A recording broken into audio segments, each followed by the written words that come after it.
on 2. Baiklah kawan-kawan di rumah, Abang harap hari ni kawan-kawan semua sihat-sihat sentiasa ya.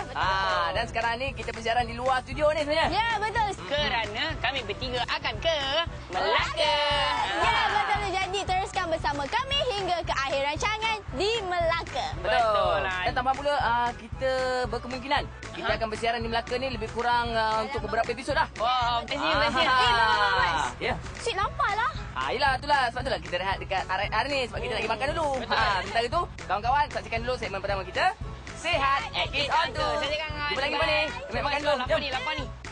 Dapatkan minda cergas dan badan cergas dengan sihat at Kids on 2. Telur. Kaya dengan nutrisi semula jadi. Kaya dengan vitamin dan mineral. Sumber protein yang baik melegakan kulit terbakar. Mari kawan-kawan kita makan telur. Jadi kawan-kawan kat rumah pun dah tengok tips-tips apa kesihatan. Jangan lupa amalkan tiap-tiap hari. Sekarang ni kita nak teruskan dengan kita punya perjalanan kita ke Melaka. Ya, Kawan-kawan kat rumah, layan dulu rancangan pertama kita ya. Di Kids on 2. Jom, kita naik van.